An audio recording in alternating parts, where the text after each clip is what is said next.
Hello, everybody. Welcome to episode 3 in the Trivandrum chapter's monthly Fireside chats.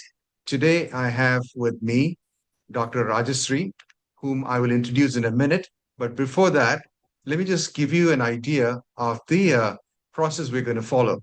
And in the meantime, I'll also add a few people to join the call. The process is that we will first have um, a 5 minute opportunity for Professor Rajashree to give us an opening remark. And then after that, we will have, let's see, hello, are we there? Did I lose you guys? No, we can hear you, Raju. Okay. Go ahead. Okay. I can't see myself, so let me just go find out what's okay. Let's see. All right, I have it. Right. So 5 minutes for Professor Rajashree to give us a brief overview, and then after that we will open it up for my questions. I've written down 3 or 4 questions, so that'll take maybe about 20 minutes, and at the end of that we'll leave about 10 minutes for questions from participants. Now I have to bring in the participants. They're all waiting in the waiting room. So let me bring them in one by one. Okay, here they are. I've admitted them. All right. Okay, so for all the people who are participating, you can go to the little button at the bottom that says chat, and that'll bring up a chat window where you can ask questions. What we'll do is at the end of the program, the last 10 minutes, we will devote to your questions. Okay, so please enter your questions. I'll pick them up and then ask them towards the end of the program. So without further ado, let me now introduce Professor Rajashree, who is currently the CEO of Trest Park, which is Trivandrum Electronics and Science Engineering Science. Engineering Science Park. I lost my window where I had your comments, so I'll have to bring that up. And before this, she was. Well, let me ask you to just introduce yourself. You know yourself better than I do. Go ahead, madam. Okay. Good evening, distinguished members of IIT Madras Alumni Association, Trivandrum chapter, and the entire IIT MA. I'm very happy to be speaking with you as an alumni of IIT Madras. I was in IIT Madras in 2 spells, 95 to 1995 to 1997 for my MTech program, and 2001 to 2004 for my PhD program in the Computer Science and Engineering department. So I was working with Professor Kalyan Krishnan for my MTech and Professor D. Janaki Ram of Computer Science department for my PhD program. So I completed my PhD program in 2006. I was working in the engineering colleges of the state in various capacities, assistant professor, principal. Then I also had an opportunity to work with Triple ITMK, which is Indian Institute of Information Technology Management, Kerala, which was later transformed into the Digital University of the state in 2018. Then I was also the Vice Chancellor of APJ Abdul Kalam Technological University, the first technological university of the state, which governs all the engineering colleges of the state during 2019 to 2022 October. And I retired from my service in State Department as Director of Technical Education. Now I am associated with Trest Research Park, Trivandrum Engineering, Science and Technology Research Park, which is a Section 8 company under the government higher education department, which is modeled along the same lines as the IIT Madras Research Park. So this is one reason why I would like to be associated with you when I'm trying to building something which is very unique and which is very critical at this juncture where we are refocusing our engineering education from the conventional way to innovation to become self-reliant and more deep into the technology. So today's talk, Professor Rajiv, you will be introducing the The topic of topic. the session today. Yes, ma'am. The topic that we discussed is opportunities for an electronics and semiconductor ecosystem in India and to some extent in the various states.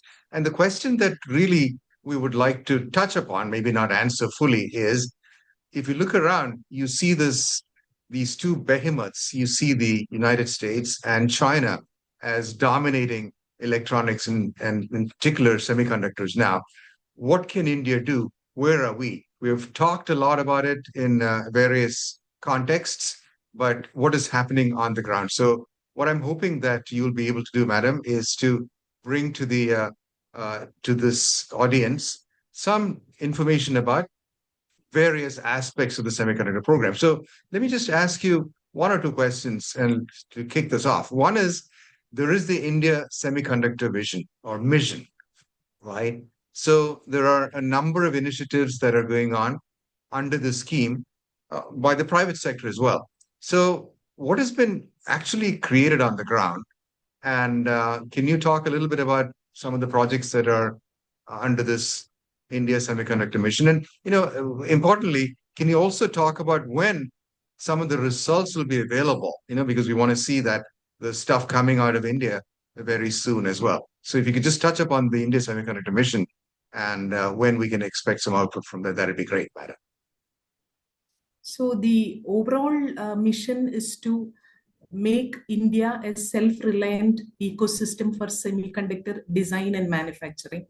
So this is multiple components involved. One is establishment of a robust ecosystem to support the entire value chain from design, fabrication to assembly, testing, marking, and packaging, and then promoting indigenous innovation and design. Schemes such as Design Linked Initiative have been introduced for this. This provides financial and infrastructure support to startups and companies working on chip design. The goal is to move beyond simply assembling devices to become a leader in designing and building chips in India for the world. And along with this, fostering research and development and skill development has been a key thing, which is this forms a crucial part of the mission. This is important because we need to have a long-term growth to become for India to become a knowledge-driven hub in semiconductor design. Then attracting global investment and partnership is very important in this because India can't do everything from scratch. So the mission is also trying to do that both from domestic market and also from foreign companies by building strategic partnership with global players to integrate India into the critical global supply chains. This is to ensure a reliable source of secure and reliable source of semiconductors. Then we need also to have technological self-reliance, especially when India is talking about Atmanirbharta and all. We need to reduce the dependency of imported semiconductors and also the components which are used for manufacturing semiconductor devices. So the domestic capabilities has to improve. The country aims to achieve technological sovereignty and more resilient economy, particularly for strategic sectors such as defense and telecommunications.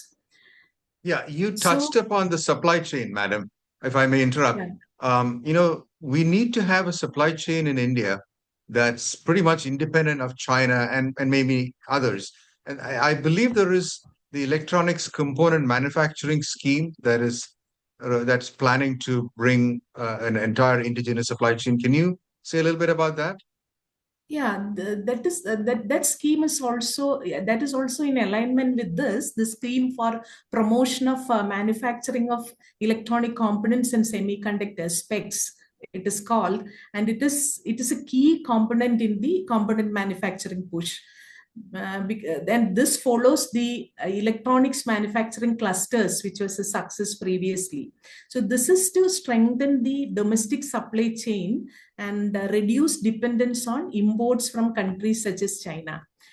So the the strategy is to provide 20% of capex to companies as financial incentive for such component manufacturing infrastructure building projects.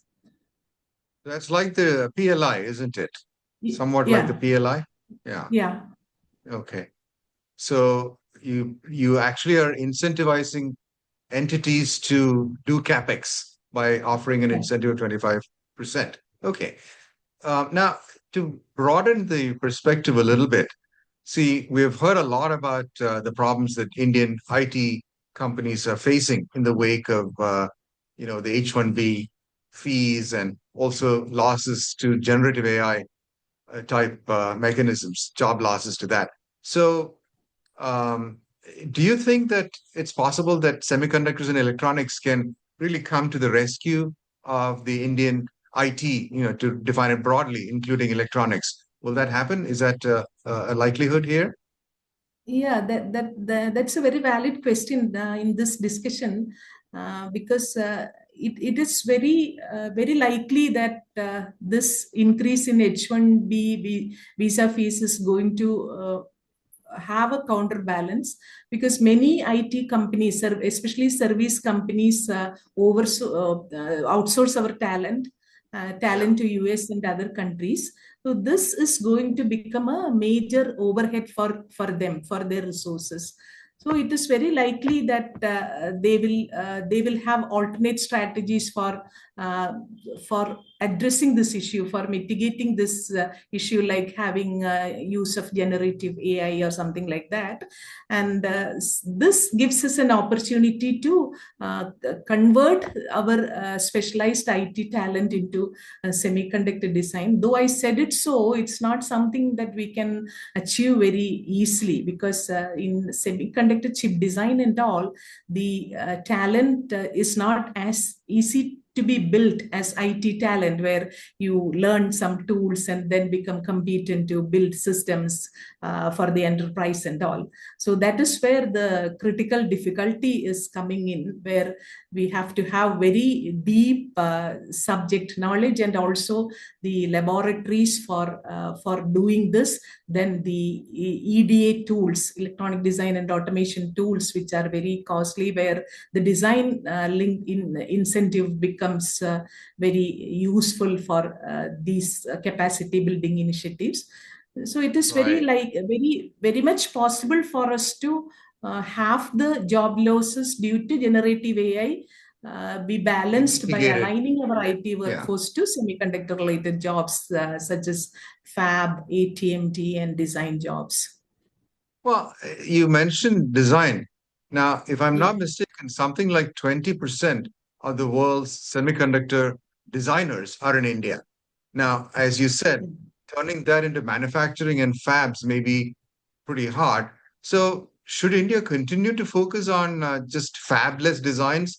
That is to say, we do the design here and outsource the manufacturing to, I don't know, TSMC in Taiwan or something like that. Does that make sense? Yeah, that makes perfect sense because the first that will be the first opportunity for India to take that make the designs here and then manufacture elsewhere till our manufacturing facility gets ready. So that will be the best option for us. Okay. So we have got, as you said, 20% of the design talent in major companies like the Qualcomm and all are here from India. So Right. that is a great opportunity for us and further develop the Indian talent towards this. Right. Well, given all this, do you think India can be one of the primary sources of semiconductors? I mean, maybe in a limited geography, like the Indian Ocean area or something, by, I don't know, in 10 years. Do you think India can be one of the major sources, providers of semiconductors? Yeah, it is possible because in India can be a trusted companion for these countries to become a supplier of semiconductor chips. but the mature ones, not the very sophisticated 2-3 nanometer things, but which are proven nodes. It is very much possible for India to become one like that. Yeah, I read somewhere that, China already has like a $2 trillion semiconductor industry, whereas India is only expected to reach maybe 120 billion in 5 years, 2030. So we have a lot of room to grow, right? Because it's really a big market out there. But the other issue is that um, as you pointed out, there are different grades. Like everybody's talking about the 2 nanometer, 5 nanometer, very advanced chips. Now, India is not looking at that at the moment, correct? We're looking at things that are 28 nanometer and onwards. Is there a substantial market for these, what one might call older generation semiconductors still, or is it kind of diminishing, and that we should be looking more Yeah, at the it is definitely there. It is definitely there for 28 nanometer, 40 nanometer, 55 nanometer, 19 nanometer, and all. These chips are very essential for applications such as electric vehicles, consumer electronics, power management ICs, display drivers, and all. So Yeah. this demand is not going to diminish, and this demand is going to be plenty. So as long Okay. as this is there, India can be a constant supplier of these kind of chips. Okay. From what I have read, the Tata Group seems to be the biggest private sector investor in India. Would you be able to comment on that? What are they doing? And, what kind of money are they spending? And what will happen? When will something come out of them? And who are their partners? Any thoughts on that?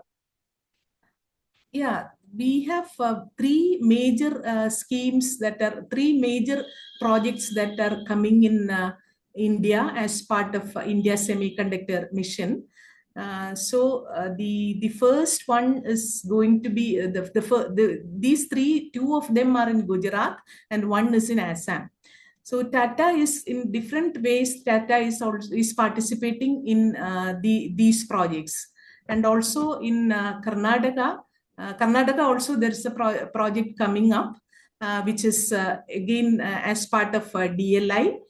Then Tata is investing majorly into these projects. Tata Motors and electric vehicles, that they are investing. They are also concentrating on that is for their internal demand, for their captive market, which is so that will be a kind of de-risking them from their initial massive investment for if they use it for vertical integration. So that is happening to a great extent. Okay. So what about, real hardcore design? Are they doing anything in, apart from everything else, creating intellectual property? Because I thought most of the design talent in India or Indians abroad are all working for foreign companies. Is Tata spending some effort on that as well? Creating Yeah, new, that is also there. Tata Electronics provides design services, yeah, and it aims to co-create a local IP ecosystem. They already have an MOU with CDAC for this is the Center for Development of Advanced Computing, which is a government agency. yeah. To their facility is their fab is being used for ASAT capabilities to support Indian startups, academia, and MSMEs for designing their own chips. So this provides a domestic pipeline for chip design from Okay. concept to physical chip manufacturing through that SCL, Semiconductor Complex Limited. It is being Chandigarh. fabricated. That's happening Yeah. in the academic and research and development institutions. So when will some of this actually materialize? Indian chips, when will they start showing up in the market? Yeah, the first level of chips the packaging and all will happen by the end of 2025. That is what I understand from the resources that are available. Then the complete manufacturing from end to end, from the silicon wafers to the chips, it is going to take another year, 2026, end of 2026, it will be ready. That is what the semiconductor mission says. Okay, so something is going to happen this year. It's not fully indigenous, but there is, some level of, and this must be 28 nanometer chips. Is that true, or even older these technology?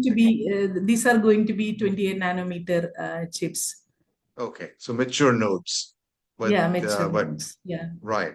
And then what you're talking about, the wholly indigenous part, will that be again same level of nodes, 28 nanometer or thereabouts, or are they more advanced? No, that will take time because this is a proven technology. Only that will be possible for us. It is not.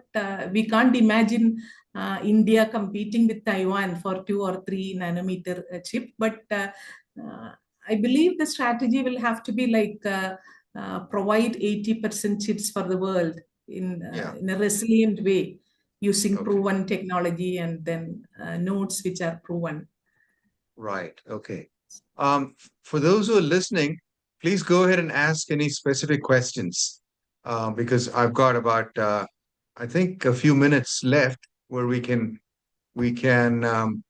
answer questions. So let me ask a couple of questions that have come up, madam. Oops. Let's see. Where did that question go? This is from somebody on an iPhone. It says, I have a question about IP. Can our speakers elaborate about the challenges faced? So intellectual property, madam, would you like to respond to that? The creation of intellectual property in this area. So I guess design itself is creating IP, isn't it? When you're talking the design itself is creating IP, and some of the IPs will be available for other designers also, which they can use. Then we have one company in our Trust Research Park, Netra Semi.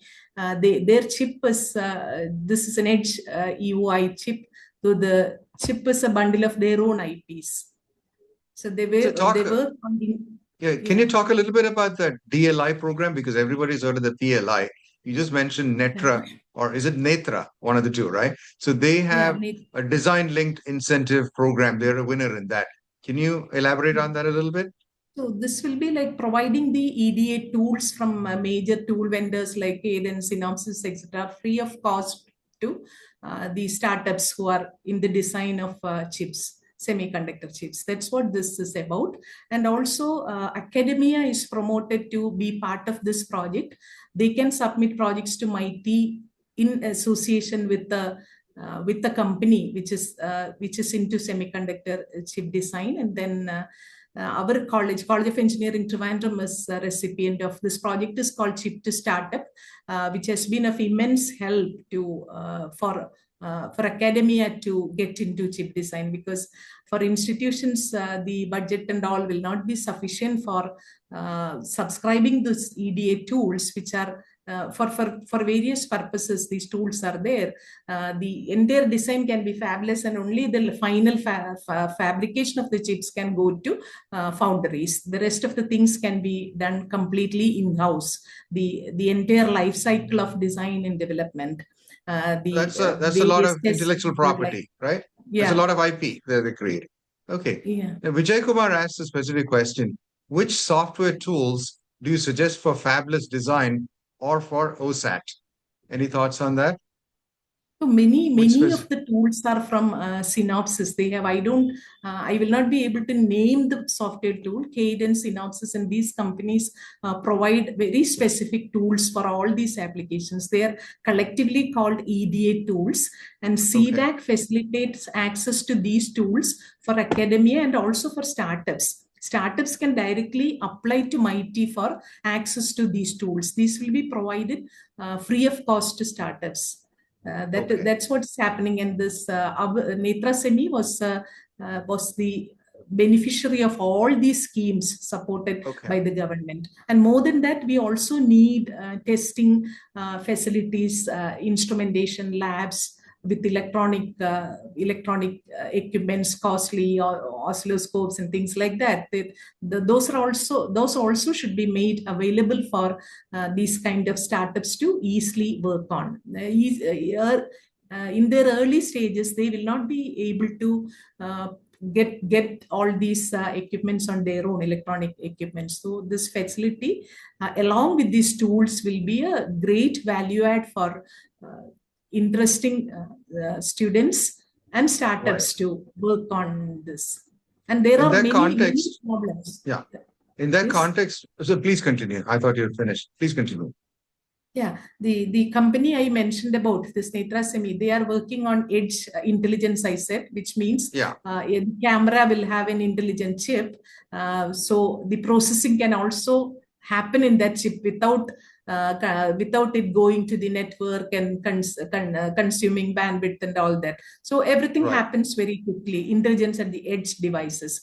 So this concept is very popular for any number of devices which we can think of in ubiquitous computing, sensors, and all those things. So such a chip itself opens up several problem statements for several other domains where startups can pitch in and then they can work on this. So this is a very interesting industrial opportunity that is coming in India because of this thrust and democratized access to the tools and facilities. So in that context, here is a question, Madam. Here's a question on that. Gopakumar asked this question: what are the job and internship opportunities available at present at Trest? Are these EDA tools accessible for technical people on request? How can people get access to them? Is what he's asking. Yeah, this is possible because having realized the importance of a common ecosystem for enabling these kind of deep tech startups, that's how I would like to call them. What we have done is in specific colleges, we have opened satellite centers of trust. So what they can do is they can request us to get access to these tools. Every academic institution has academic license of these tools that is already there. But in addition to that, if they want, but that will be limited. Some of the facilities and some of the capabilities will not be available for the with this. But these students can come to Trust Park and access these tools. Okay. And then there again, are also some other, go ahead. So the Trust Research Park is also planning to expand this segment on semiconductor design by having a semicon lab opened for the state to have capacity building programs and also student and faculty development programs. Because one of the main aspect of ISM, Indian Semiconductor Mission, is to have a large number of talented students, to have a talent pipeline for these kind of jobs in the country, which can happen only by engaging with academia, by having proper curriculum alignment. How can the mechanical engineering students open up to design EV chips, or electrical and electronic students look at EV chips? So it is like for specific applications, how can they, from idea to chips, how can they work from an idea to a chip? So that life cycle of a chip, that is very important. And wherever we can do, what are the infrastructure, the mentoring requirements, all this is part of this program that Trust Park is conceiving now. It's in early stages. We haven't materialized it, but it will happen soon. The next question, this is from Devjyoti Bishwas. He says, I'm a faculty at a private university and my PhD is in semiconductor fabs. I want to establish a startup in the area of semiconductors.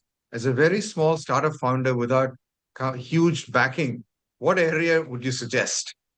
So maybe he should talk to you offline, because we can provide your contact. I can share my email address and my number. You can talk to me.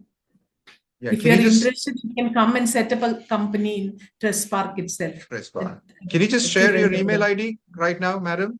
Just CEO at trustpark.org. Should I? TREST Park, right? Yeah. Yeah. TREST Park dot. Okay. Yeah, I've put it. CEO at trustpark.org. ORG. Okay. CEO at Yeah, are you able TRESTPARK. to see it? It's in the I chat can't. box. Yeah. Yeah. Okay. I haven't seen that. Okay. We'll see it there. Yeah. Tresspark.org. Okay. Yeah. Next question from Vijay Kumar. It's there. Okay. From Vijay Kumar, which area should India focus on ICs like controllers, memory, or power semiconductors like IGBT or MOSFET?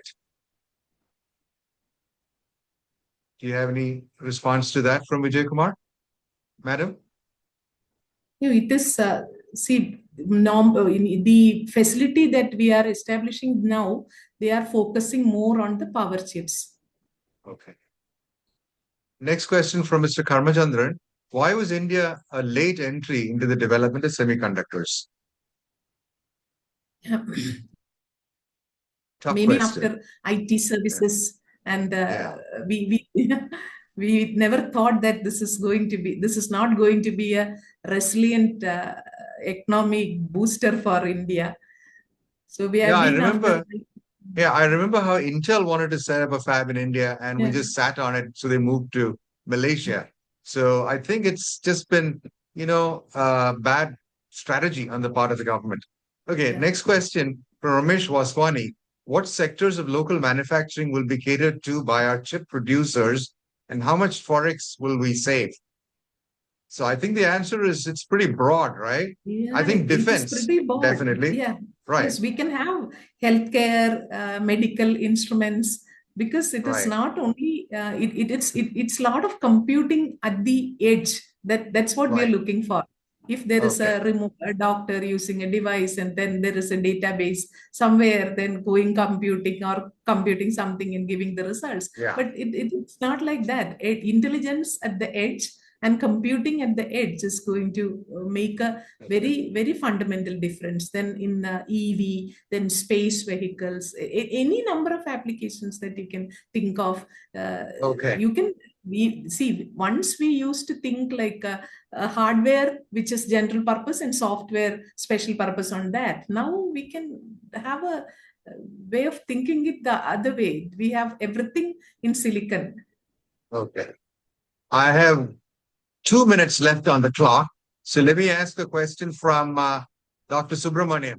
Given various constraints such as design, capital intensive, supply logistics, import of wafer, lack of infrastructure, bureaucratic delays, what is your comment on the strengths, weaknesses, and threats and opportunities here?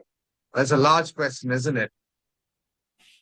Yeah. So, yeah. If we look at the mission from 2021 to 2025, the way it has grown, the way the mission was implemented, it is addressing all the threats that can be there in such a huge, in realizing such a huge vision.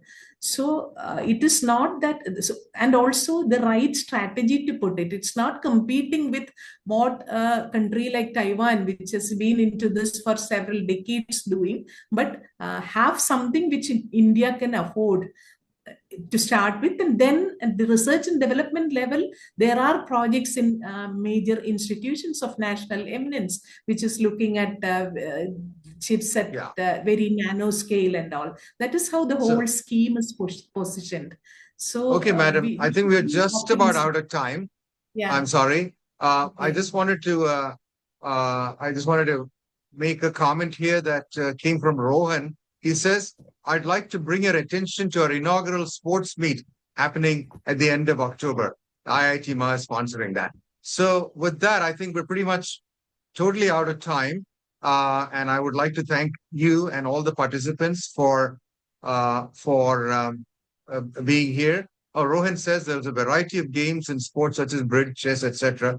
So we'll leave it at that. Again, thank you for your time, madam, and your email ID is CEO@Trespark, TRESTPARK.org. So anybody who wants to reach out to her is welcome.